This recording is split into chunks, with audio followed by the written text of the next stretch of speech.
پاکستان کے اکثر شاعر سیلاب کی زد میں، عذاب الہی یا ہماری کوتاہیوں کا نتیجہ۔ سیلاب کے پانی نے نہ صرف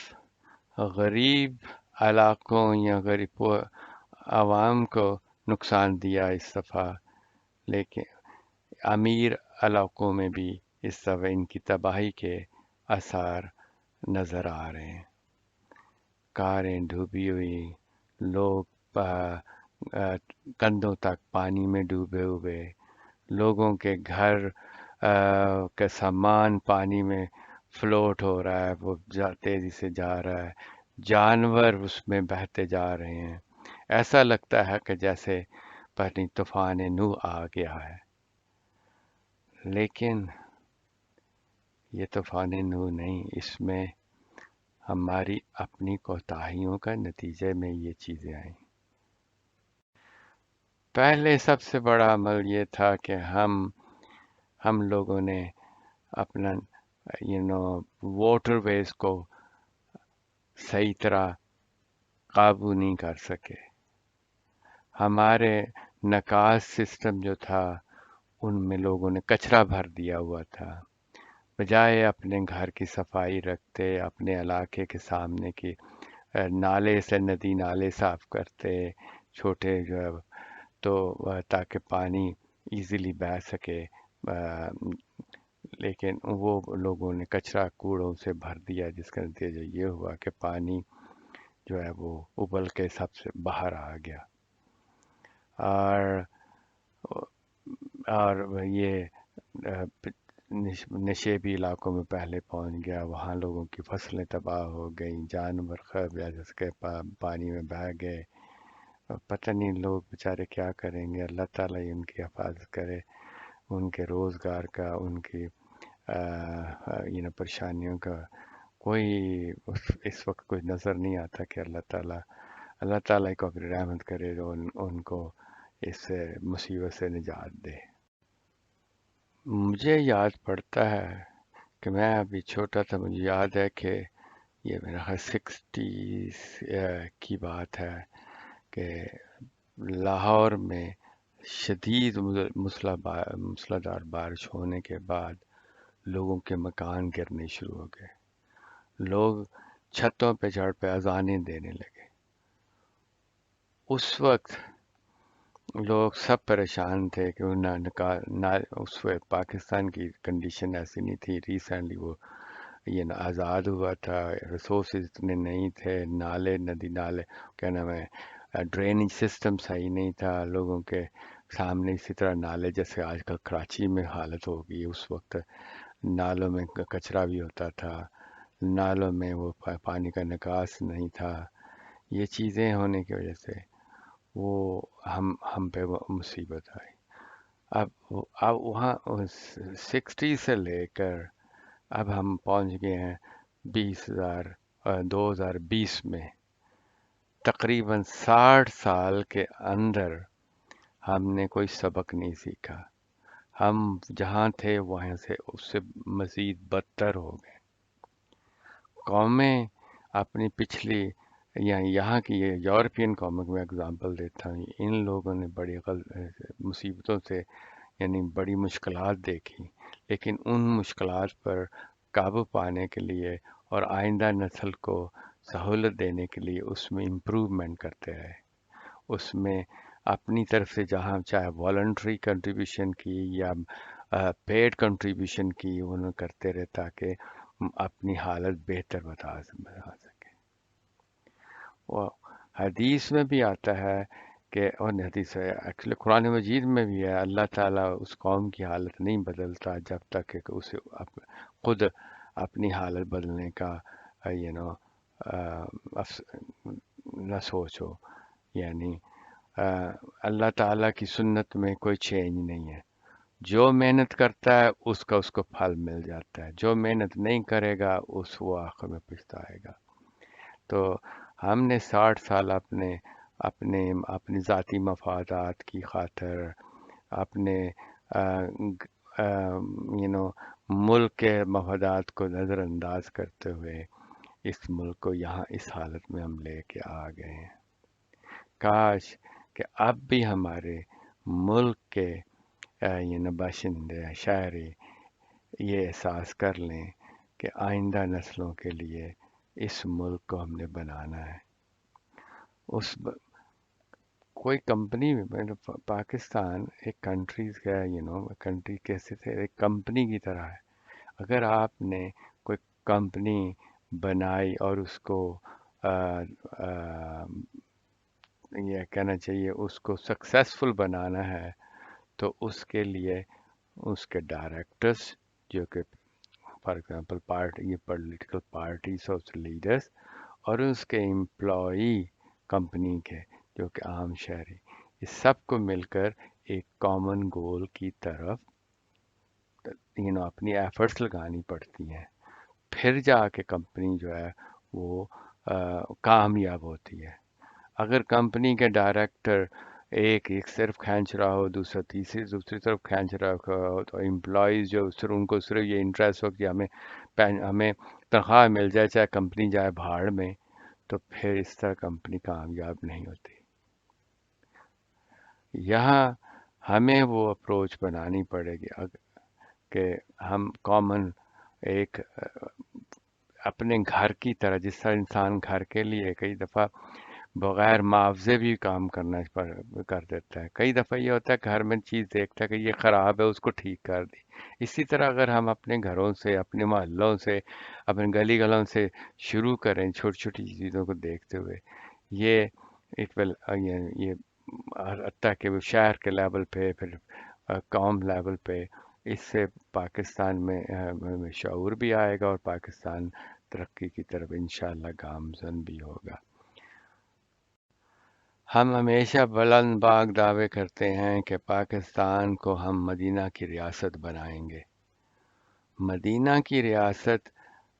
کا مطلب کیا تھا؟ وہ ویلفیئر سٹیٹ تھی، جس میں غریب آدمی بھی سکون سے رہ سکتا تھا، اور امیر آدمی بھی، ہر ایک کو انصاف ملتا تھا، ملاوٹ نہیں تھی، چوری نہیں تھی، دغا بازی نہیں تھی، ایک دوسرے کو نیچا کرنے کی تگو نہیں تھی، ایک دوسرے کے ساتھ ہیلپ کرنے کی تھی۔ اگر اسی طرح اگر کوئی ویلفیئر اسٹیٹ بنانی ہے، پہلے اس کے لیے آپ اس ملک کو معاشی طور پر مضبوط ہونا پڑے گا، کہ بغیر معاشیت، بغیر فائنانس کے ویلفیئر اسٹیٹ نہیں بن سکتی۔ تو پاکستان کی ترقی کے لیے اگر ہم سب مل کے، جیسا کہ میں نے ابھی اگزامپل دی، ایک کمپنی کی طرح کام کریں اور تمام امپلائی کی طرح کام کریں اور ایک کمپنی کو کامیاب کرنے کے لیے کریں، تو انشاءاللہ نہ صرف پاکستان مدینہ کی ریاست بنے گا، اس کا نمونہ بنے گا، بلکہ یہ ہم اس کو ترقی یافتہ ملکوں کی فہرست میں بھی جلد شامل کر سکتے ہیں۔ اب پانی کی اگزامپل میں دے رہا ہوں، تو پانی یہ جو یہاں سیلاب آتے ہیں، پچھلے دنوں میں پاکستان میں پانی کی شارٹیج ہے، پینے کے پانی کی شارٹیج ہے، زراعت کے پانی کی شارٹیج ہے، لیکن جب پانی آتا ہے تو ہم اس کو ضائع کر دیتے ہیں، اس کو بجائے وہ تباہیاں کرتا ہوا سمندر میں چلا جاتا ہے۔ کیا ہم اس پانی کے اپنے نکاس کو، اپنے دریائی سسٹم کو، اپنے ندی نالوں کو، کیا ہم ان کو بلڈ نہیں کر سکتے پراپرلی؟ کیا ہم رضاکار، اگر گورنمنٹ کے پاس ریسورسز نہیں ہیں تو گورنمنٹ کیا پاکستانی عوام اپنے آپ کو والنٹیئر نہیں کر سکتے کہ چلو ان ندی نالوں سے شروع کرتے ہیں تاکہ اپنا نکاس کا پانی ٹھیک ہو جائے گا، اپنا پانی کا ذریعہ پینے کا پانی ٹھیک ہو جائے، زراعت کا پانی ٹھیک ہو جائے۔ یورپ میں آپ دیکھیں گے، میں یہ ایک میں سلائڈ دکھانے لگا ہوں، یورپ میں یہ جرمن کا علاقہ ہے لورخ، میں وہاں گیا تو دیکھا کیا ایک چھوٹی سی ندی نالا ہے جو گزر رہا ہے، اس کے اوپر انہوں نے ایک چھوٹا منی جنریٹر لگایا تاکہ الیکٹریسٹی پروڈیوس کر سکے۔ ہمارے ہاں منصوبے اول تو بڑے بڑے دعوے بنتے ہیں، لیکن وہ پائے تکمیل کو نہیں پہنچتے کہ فائنینشلی ہمارے ریسورسز نہیں ہیں، یا پھر دوسرے کے ایک، جیسا کہ میں نے پہلے بتایا کہ ہر ایک کمپنی، ہر ایک صوبہ جو ہے، ہر ڈائریکٹر اپنے سیلف انٹرسٹ میں کام کرتا ہے، قوم کے انٹرسٹ میں یا قوم کمپنی کے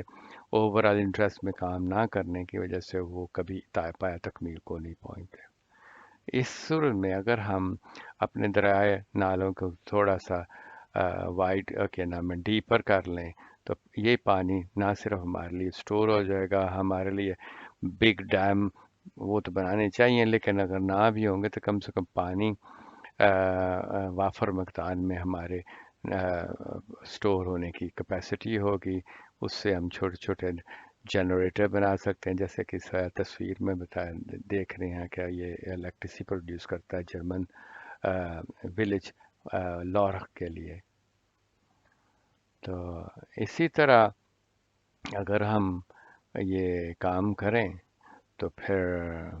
انشاءاللہ کوئی وجہ نہیں کہ ہم نہ بلکہ ہم اپنے ملک کو خوبصورت بھی بنا لیں گے، ٹائیڈی بنا لیں گے، اس کے ریسورسوں کو صحیح استعمال کر سکیں گے، اور